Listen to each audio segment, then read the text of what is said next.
बात करने वाली हूँ इंसुलिन रेजिस्टेंस के बारे में। इंसुलिन रेजिस्टेंस क्या होता है, इंसुलिन प्रतिरोध क्या है और इसके होने का लक्षण क्या है, ये कैसे होता है तथा इसका निदान क्या है। इंसुलिन हमारे शरीर के सबसे महत्वपूर्ण हार्मोन में से एक है जो शरीर की कई प्रक्रियाओं को कंट्रोल करता है। अग्नाशय जो है, जिसे पेनक्रियाज भी कहते हैं, वो इंसुलिन हार्मोन का निर्माण करता है जिसे कोशिकाएं सौंपती हैं और ग्लूकोज का इस्तेमाल करती हैं।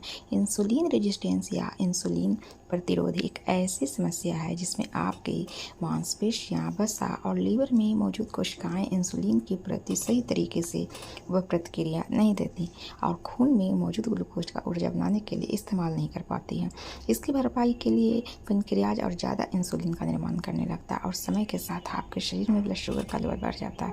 अगर शरीर में ग्लूकोज या ब्लड शुगर का लेवल सामान्य से अधिक हो जाए, लेकिन इतना अधिक नहीं कि वह डायबिटीज़ का संकेत दे, तो डॉक्टर इसे प्री डायबिटीज़ के तौर पर मानते हैं।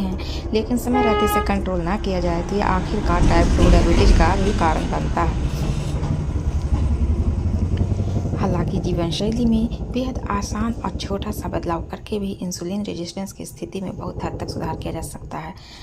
तो आज हम आपको बता रहे हैं कि आखिर इंसुलिन प्रतिरोध होने का कारण क्या है, इसके लक्षण क्या है और इसे ठीक कैसे किया जा सकता है। जैसा कि आप कैसे महसूस कर रहे हो, सिर्फ इसके आधार पर यह नहीं कहा जा सकता कि आपको इंसुलिन प्रतिरोध की समस्या है या नहीं। इसके लिए आपको ब्लड टेस्ट करवाने की ज़रूरत होती है जिससे आपके ब्लड शुगर लेवल का पता चलता है।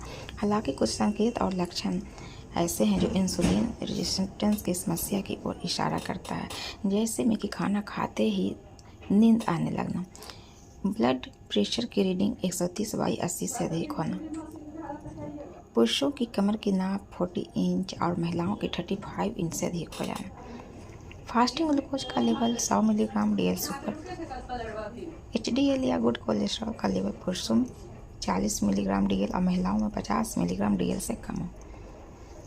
इंसुलिन रेजिस्टेंस की वजह से मुख्य रूप से ये दो तरह की सेहत से जुड़ी समस्याएं भी हो सकती है। अकैंथोसिस निग्रिकैंस उसे कहते हैं, जो त्वचा से जुड़ी समस्या उन लोगों में ये विकसित हो जाती है जिनमें इंसुलिन प्रतिरोध की समस्या होती है। इसमें पेडू और जांघ के जोर में आर्मपीट में और बगल में गर्दन के पीछे के हिस्से में डार्क पैच बनना शामिल है। दूसरा है पीसीओएस। इंसुलिन प्रतिरोध की समस्या पॉलीसिस्टिक ओवरी सिंड्रोम या पीसीओएस के सिम्टम को और बिगड़ सकते हैं, जिसमें अनियमित मासिक हो सकता है, बांझपन और मासिक धर्म जिसमें बहुत ज़्यादा दर्द होता हो, ये भी शामिल है। डायबिटीज न होने के बावजूद डॉक्टर खून में इंसुलिन के बढ़ते स्तर को वैस्कुलर या नाड़ी संबंधी बीमारियों के बढ़ते जोखिम के साथ जोड़ते हैं, जैसे कि हृदय रोग। आप जानते हैं कि इसके कारण क्या है, कॉजेज क्या है। ऐसे कई कारण हैं जो इंसुलिन प्रतिरोध में योगदान देते हैं। माना जाता है ऐसा कि आपके खून में फैट का बढ़ा हुआ स्तर। इस बारे में अब तक हो चुके कई अध्ययनों में यह बात सामने आई है कि खून में फ्री फैटी एसिड की अधिक मात्रा की वजह से कोशिकाएं इंसुलिन के प्रति सही तरीके से प्रतिक्रिया देना बंद कर देती है। फ्री फैटी एसिड के बढ़ने का मुख्य कारण है बहुत ज़्यादा कैलोरीज का सेवन करना और शरीर में बॉडी फैट की अधिकता। इसके अलावा ओवर ईटिंग, ज़रूरत से ज़्यादा खाना, वजन बढ़ना और मोटापा, ये सारी चीज़ें इंसुलिन प्रतिरोध से मुख्य रूप से जुड़ी हैं। पेट और आसपास के अंगों में जमने वाली चर्बी की वजह से खून में फ्री फैटी एसिड और इन्फ्लेमेटरी हार्मोन्स रिलीज होने लगते हैं, जिसकी वजह से इंसुलिन रेजिस्टेंस की समस्या होती है। इसके अलावा कई और संभावित कारण हैं जिनकी वजह से इंसुलिन प्रतिरोध होता है।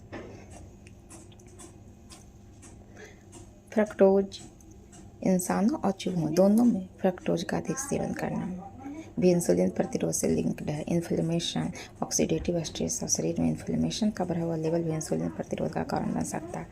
असक्रियता, फिजिकल एक्टिविटी न करना, असक्रियता की वजह से भी इंसुलिन प्रतिरोध की समस्या हो सकती है। आंत के सूक्ष्मजीव, आंत के बैक्टीरियल वातावरण में किसी तरह की रुकावट आ जाए तो इसकी वजह से भी इन्फ्लेमेशन हो सकता है और इंसुलिन रेजिस्टेंस की समस्या हो जाती है।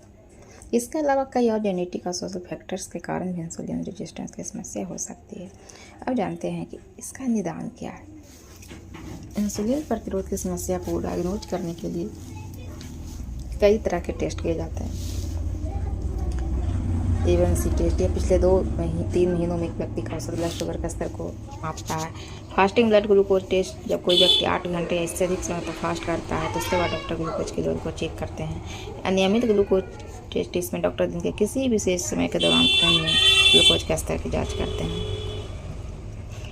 आमतौर पर एक सटीक डायग्नोसिस सुनिश्चित करने के लिए इनमें से एक से अधिक टेस्ट का अनुरोध करते हैं। अगर ब्लड शुगर का स्तर लगातार एक सामान्य सीमा से बाहर हो जाता है तो यह संकेत दे सकता है कि शरीर इंसुलिन के लिए प्रतिरोधी बन रहा है। अब इंसुलिन प्रतिरोध का उपचार क्या, ट्रीटमेंट क्या है? इंसुलिन की रेजिस्टेंस को कम करना काफ़ी आसान है। आप अपनी लाइफ स्टाइल को निम्न तरीकों से बदलकर अक्सर इस स्थिति को पूरी तरह से उलट सकते हैं। Number 1, exercise. इंसुलिन संवेदनशीलता और इंसुलिन प्रतिरोध इन दोनों ही स्थितियों को दूर करने का सबसे आसान तरीका है एक्सरसाइज, और इसका असर तुरंत दिखने लगता है। मॉर्निंग वॉक जरूर करें। पेट की चर्बी कम करें। व्यायाम और अन्य तरीकों के माध्यम से पेट और उसके आसपास के अंगों के जमा होने वाले फैट को कम करना महत्वपूर्ण है। धूम्रपान की आदत छोड़ें। तंबाकू का सेवन न धूम्रपान करने की वजह से भी इंसुलिन प्रतिरोध की समस्या हो सकती है। चीनी का सेवन कम करें। अतिरिक्त चीनी की मात्रा का सेवन न करें, खासकर मीठे पेय पदार्थ न लें। Omega 3 fatty acid in fats का सेवन करने से इंसुलिन प्रतिरोध को, ब्लड ट्राइग्लिसराइड्स को कम करने में मदद मिलती है। पर्याप्त नींद लें।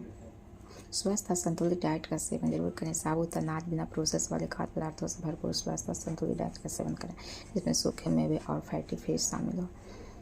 कई अध्ययनों में यह बात भी सामने आई है कि अच्छी और पर्याप्त नींद जो लेते हैं उनमें इंसुलिन प्रतिरोध को बेहतर बनाने में मदद मिलती है।